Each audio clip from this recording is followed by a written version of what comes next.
قرآن پاک کی تلاوت سے کچھ وقت اپنا منور کرو، روشن کرو، اللہ کے ذکر سے اپنی زبان کو مزین کرو، اسے تر کرو، ہر وقت اللہ کا ذکر ہو۔ زبان سے بھائیو گالی گلوچ غیبت کو نکال دو۔ غیبت ایک ایسا ظلم ہے جو جس نے گھروں کے گھر اجاڑ دی۔ بد اخلاقی ایک ایسا جرم ہے جس نے گھروں کے گھر اجاڑ دی۔ بیوی میں آگ لگ گئی، بھائی میں آگ لگ گئی، ساس بہو میں آگ لگ گئی، باپ بیٹے میں نفرتیں پیدا ہو گئی، پڑوسی میں نفرتیں پیدا ہو گئی۔ ہمارے ماحول میں کسی کی بات سن کر درگزر کرنے کا رواج ختم ہو گیا ہے۔ میرے نبی کا فرمان ہے اپنے اخلاق اچھے کر لو، جو توڑے اس سے جوڑو، جو چھینے اس کو دو، جو زیادتی کرے اسے معاف کرو، تو کیا ہوگا؟ اللہ کے نبی نے فرمایا جنت الفردوس میں مجھ سے گھر لے لو۔ زمانہ یہ گھر تو چھوڑ کے مر جائیں گے، یہ گھر تو چھوڑ کے مر جائیں گے، وہ گھر ہمیشہ کا ہے۔ کہاں ہے؟ جنت الفردوس میں۔ صلہ کیا ہے؟ چھوٹے بن جاؤ، معاف کر دو، درگزر کر جاؤ۔ اس سے مجھے یہ کہا، کوئی بات نہیں، سوچو، اگر اس نے جو کہا ہے وہ ٹھیک ہے تو اسے قبول کر لو، اگر غلط ہے تو جواب دینے کے چکر میں نہ پڑو، وقت تھوڑا ہے، کام زیادہ ہے، ہم ان باتوں کے جواب دینے کی وجہ کچھ اللہ کا ذکر کر لیں گے، کچھ نماز پڑھ لیں گے، کچھ تلاوت کر لیں گے۔ آواز سدا کم نہ کند رزق زدارا، اگر گداگر کتوں کی بھونک کے پیچھے پڑنا شروع کر دیں تو وہ روٹی کب مانگیں گے؟ وہ اپنا ان سے بے نیاز ہو کر چلتے رہتے ہیں، شام کو کشکول بھر کے گھر پہنچ جاتے ہیں۔ تو میرے بھائیوں، لوگوں کے تانے سن کر جواب نہ دیا کرو، چپ کر جایا کرو، سہ جایا کرو، پی جایا کرو، درگزر کرنا سیکھو، بچوں کو سکھاؤ، معاف کرنا سیکھو، بچوں کو معاف کرنا سکھاؤ، تو اس سے دنیا ہی آپ کی جنت بن جائے گی۔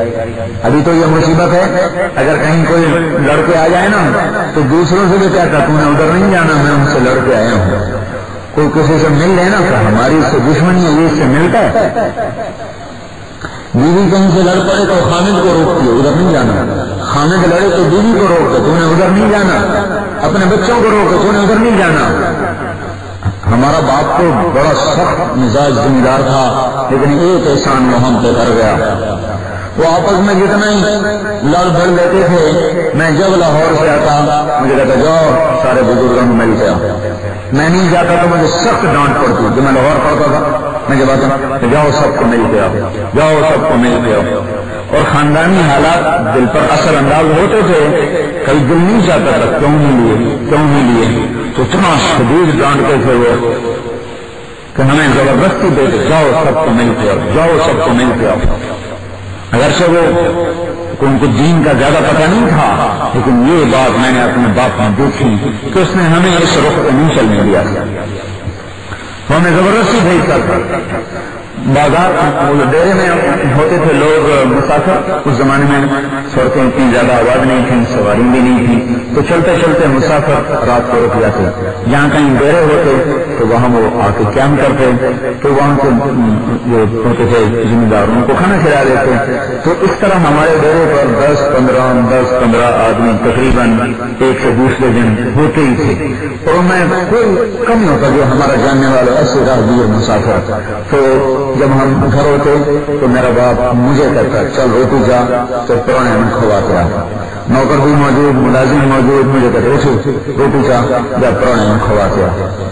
وہ مسافروں کو کھلانے کے لیے مجھے روٹی کھوا کے بھیجتے تھے۔ یہ ہمارے بچوں کو پرواہ کوئی نہیں آتی، کوئی مہمان آیا ہے گیا ہے، پتہ ہی کوئی نہیں کسی کو مہمان نوازی کیا ہے، مہمان کے لیے بچنا کیا ہے، مہمان کی آمد کیسے رحمت ہے، کوئی نہیں۔ کوئی کمپیوٹر پہ بیٹھا ہوا ہے، کوئی ٹی وی پہ بیٹھا ہوا ہے، ماں بھی بلائے تو نہیں سنتے، مہمان تو مہمان رہے، ماں بھی بلائے تو کوئی نہیں سنتے، تو ہم اپنی تہذیب ہی برباد کر رہے ہیں۔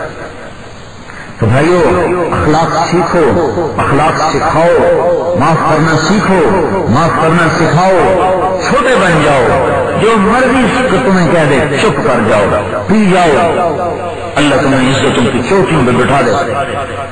ام نہ کر لبوں کو سی، بس اپنے ہونٹ سیلو، ہاں اللہ کو سناؤ، اللہ کو سناؤ۔ امام ابو حنیفہ اتنے بڑے عالم ہیں، کہ آج بھی امام ابو حنیفہ کی پیروی کرنے والی سب سے زیادہ امت کا بہت بڑا حصہ امام ابو حنیفہ کے فتویٰ کے پیچھے چلتا ہے.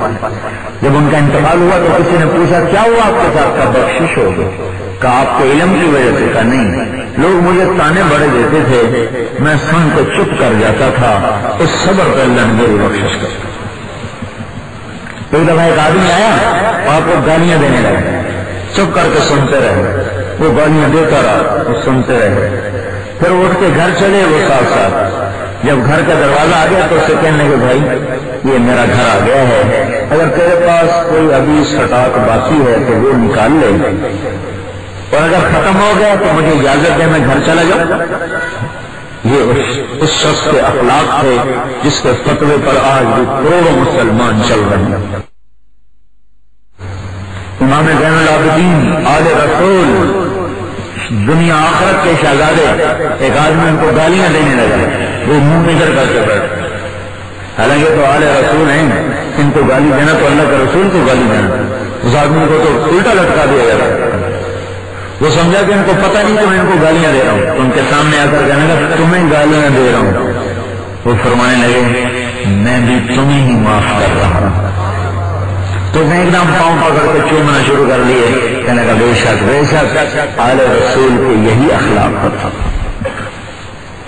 جواب نہ دیا کرو بھائیو، جواب دینے نے رسوا کر دیا.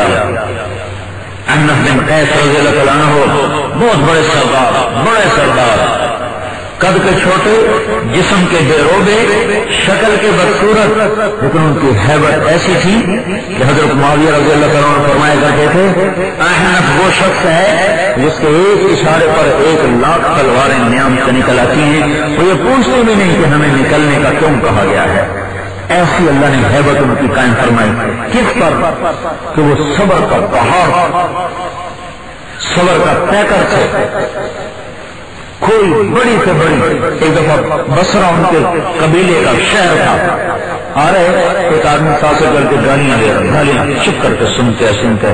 جب شہر قریب آ گیا تو کھڑے ہو کے کہنے کہ بھائی تو نے جتنی سنانی ہے نا ادھر ہی سنا لے، کیونکہ آگے میری قوم ہے، اگر انہوں نے سن لیا تو پھر تیری خیر کوئی نہیں، یہی سنا لے جو تم نے مجھے سنانا ہے. تو میرے بھائیو اپنے بچوں کو بھی سہنا سکھاؤ، چپ رہنا سکھاؤ، بولنا نہ سکھاؤ، خیر کا بول سکھاؤ، اچھائی کا بول سکھاؤ. اپنی بیٹیوں کو اخلاق کا زیور دو. کہتے میں اپنی بیٹی کے لیے ہر چیز تیار کر دی ہے، بس اس کی میں نے اب شادی کرنی ہے.